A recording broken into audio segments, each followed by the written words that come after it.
You are watching in real time the process of a team of underqualified, insecure, inadequate Chads literally purging history of contributions from anyone that doesn't look like them. You're watching it happen right now. I'm pointing that out because we got a lot of folks who love to come into the comments and talk about how certain people are the only ones who contributed to civilization. They're the only ones who invented anything. They're the only ones who discovered things. They're the only ones who built things. They're always the center of their own narratives all the time. And when you look back and realize that all they've done, the only thing they've been good at doing is traveling around, judging people, spreading disease, and then changing the fact later because their history makes them feel bad. You understand? We're watching it happen. All right. Theoretically speaking, my great grandchildren will be looking back on military history and thinking nothing but Chads ever contributed or did anything, because right now Unky Drunky Petey Boy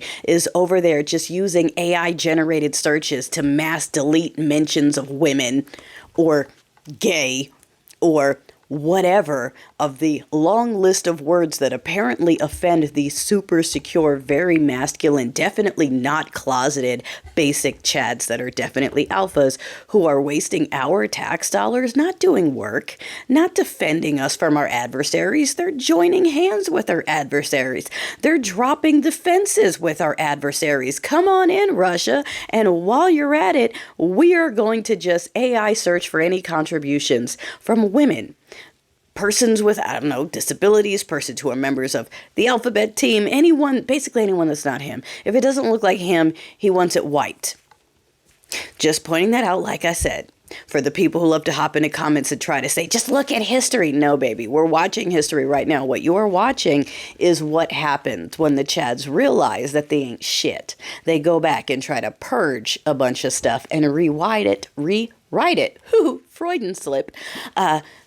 To sell themselves as the heroes that did it all. Just like you believe that billionaire who's a billionaire based off of our government contracts, not money he actually raised by himself or earned by himself, and he's helping himself to some more right now.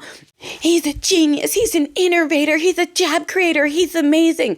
Maybe no, he's not. He's not any of those things. He's not even on the neurofeisty side. That's just something they'd like to use as an excuse, because if he actually was, he wouldn't also want to attack people with disabilities. So he's not a member. They just like to hide behind it. He bought his name, okay? He used family money to buy his way into this and into that, and then paid to have the stories rewritten, the origin stories rewritten, to have people right now. Okay, we won't even go in and talk to how you can't even talk about what went wrong with your car, because if you want it fixed, you have to sign an NDA. Look, you think he's a success because he paid a lot of people to write and say he's a genius and a success, and you believe it. A whole bunch of you believe it just because he said so and because you read it somewhere. He wrote the story, or he paid to write the story. That's what they're doing right now. They are using our dollars to rewrite our history. You hear that, ladies? They're using our tax dollars right now to erase us from government, to erase our contributions to military branches or NASA, or wiping it so only Chads are mentioned. No one else contributed anything to any part of government. I wonder how the women that are sitting as department heads right now feel as they are watching people wipe mentions of their own team from everything while under their watch. Like, what kind of mental gymnastics do you have to do to self-purge? Ugh, these people.